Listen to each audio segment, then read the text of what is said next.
Ayaka thought about Mizuki's words, believing that there was truth in them. Being in a group would have allowed the risk of hunting for monsters to decrease since there were more of them. Even with the boars, Kawa's energy rifle would have allowed for them to take down the monster before it came close. This would have prevented Ayaka from learning that she could stop the boar's movement using her naginata.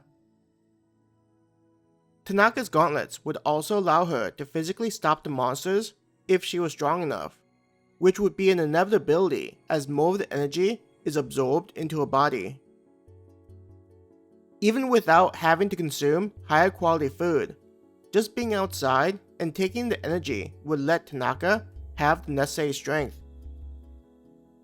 Even Masio, with his tonfas, could potentially stop the boar since his weapons were equally useful for defensive actions. These were the things Ayaka thought about as they made their way back to the town.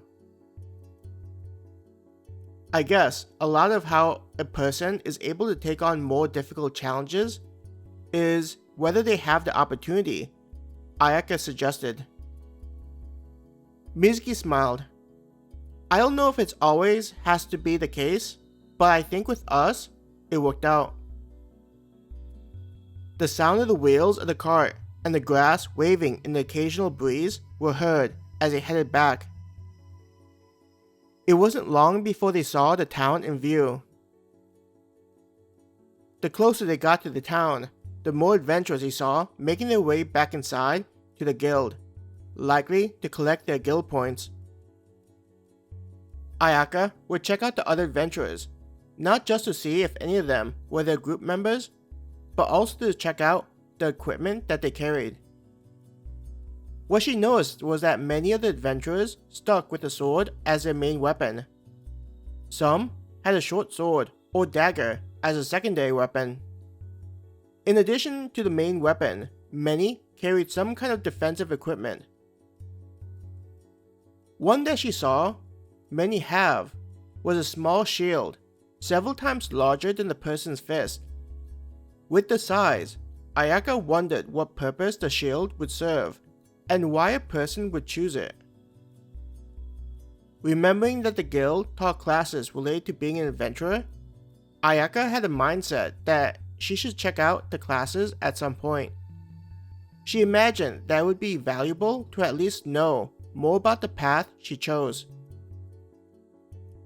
Giggling at the thought, Ayaka said, "Isn't it funny how what we think of as fun or interesting is so different compared to when we were in school?"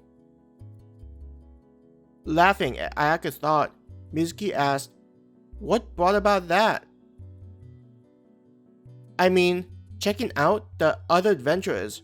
I was just thinking how it'd be interesting to see what type of classes the guild offered.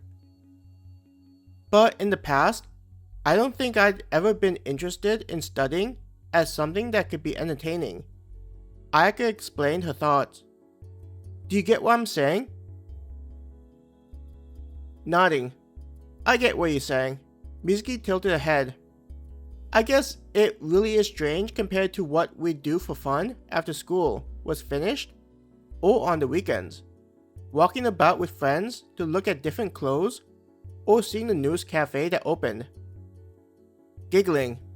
"Now, it's more interesting to learn about the latest gear that's available, or how to improve how quickly we hunt for monsters." She grinned. "I bet that other people around the world are feeling the same as us. It's like we graduated and became adults."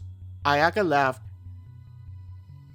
"I imagine even our parents would have been shocked by the new world. It's not like becoming a responsible adult meant putting yourself into a dangerous situation." Mizuki giggled. As adventurers got close to them, some of the people checked out the types of monsters that Ayaka and Mizuki had killed. There were a few that gave a nod to signify how impressed they were of the two girls.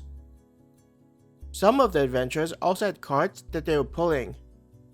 But something that Ayaka noticed was how many of the adventurers were using people that were likely hired to carry the gear and monsters gathered. She noticed this due to the difference in gear being used by the group and the individual. Though it wasn't significantly different, the hired person had equipment that seemed a tier below the group that employed them.